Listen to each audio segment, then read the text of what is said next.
Muito bem, meu amigo, minha amiga, mais uma vez, finalizando aqui, esse é o último assunto com relação à vida após a morte. Nós já sabemos que vida após a morte, somente na ressurreição, por ocasião da segunda vinda de Jesus. Queridos, no livro de 1 Samuel, capítulo 28, nós vimos ali que o rei Saul já havia sido rejeitado por Deus. E o rei Saul tinha uma amizade muito grande com o profeta Samuel, a qual sempre falava com o rei Saul. O profeta Samuel, ele faleceu. E Saul, como estava muito perturbado, afastado de Deus, que é assim que a pessoa fica, imediatamente ele procurou uma feiticeira. E essa feiticeira fez com que o falecido profeta Samuel aparecesse a Saul. Pois Saul queria conversar com o falecido Samuel. Veja o quanto Saul estava perturbado. Ele não acreditava numa vida após a morte. Mas depois que se afastou de Deus, veio a cegueira espiritual e ele agora pensava que estava conversando com a alma do falecido Samuel. E como Satanás sabe de tudo que acontece ao nosso redor, o profeta Samuel agora começa a falar as mesmas coisas que Deus havia falado para Saul. Deus havia rejeitado, que Deus não queria mais, que ele fez as coisas pela metade, que o reino foi entregue a outro, ou seja, a Davi. Não é? A pergunta é, seria a alma do profeta Samuel? É lógico que não. Em Mateus 24, versículo 22 a 24 em diante, o Senhor Jesus mesmo diz que na grande tribulação, Satanás falsificará a vinda do Senhor Jesus. Haverá vários cristos, vários profetas, mas não acrediteis, porque assim como o relâmpago sai no oriente e se mostra até no ocidente, assim será a vinda do Filho do Homem. Apocalipse 1, versículo 7, diz que ele vem com as nuvens do céu e todo olho verá.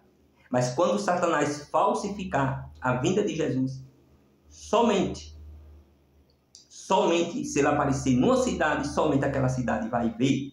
Mas quando for para Jesus vier, todo olho verá, todo o planeta Terra o verá. Então Satanás, em 2 Coríntios 11, versículo 3, o apóstolo Paulo já havia preocupado, que assim como a serpente enganou Adão e Eva, muitos iriam ter a mente corrompida pelo engano do próprio Satanás. E o versículo 14 diz que não é de se admirar porque Satanás se transforma em anjo de luz. Vocês percebem? O que é isso? Veja, Satanás ele não entrou no jardim do Éden, ele não entrou numa serpente, ele se transformou-se em uma serpente, porque era um dos animais mais belos que Deus tinha. Da mesma forma, ele se transfigurou-se no falecido Samuel para enganar o rei Saul. Ele tem poder para isso, para se incorporar em uma pessoa já falecida, pedindo reza, pedindo missa, somente para enganar. E lembrando que ele também é brincalhão, tá certo? Então está bem dito aqui, está bem esclarecido aqui, que não era a alma do profeta Samuel, e sim mais uma artimanha, uma falsificação vinda da parte de Satanás, ao qual se transforma em anjo de luz, como também se transformou-se na serpente para enganar Adão e Eva. Ele não podia entrar lá, ele não podia entrar na serpente, mas ele podia ver Adão e Eva. Amigos, qualquer pergunta, por favor, não fiquem em dúvida. Finalizo aqui sobre esse assunto, sobre vida após morte. Se alguém ficou em dúvida, por favor, não fique em dúvida. Entra no meu WhatsApp. Mais uma vez, eu convido qualquer teólogo, psicólogo, bacharel em teologia, para vir aqui no escritório, sede, ou liga para mim, ou entra no meu WhatsApp e me prova se existe consciência após a morte. Se existe uma alma depois da morte, aí eu vou começar a pregar assim também. Mas enquanto ninguém, até hoje, já faz 5 anos que eu faço esse convite e ninguém aparece. Por que não aparece? Porque sabe que não vão conseguir mostrar uma alma fora do corpo na Bíblia. Não vão conseguir. Não tem nenhuma lógica para mostrar isso. E eu desafio. Estou no escritório, recebo bem, a gente toma um cafezinho, pega a palavra de Deus aqui, aí, me mostra aqui. Na Bíblia, se existe uma alma fora do corpo. Se existe, aí eu vou começar a pregar que existe vida após a morte, e não existe. A única maneira de a gente estarmos na presença de Deus é o que Jesus falou em João 14, de 1 a 3. Somente quando ele vier buscar a igreja, onde os mortos ressuscitarão, os vivos serão arrebatados. 1 Tessalonicenses 4, 16 e 17.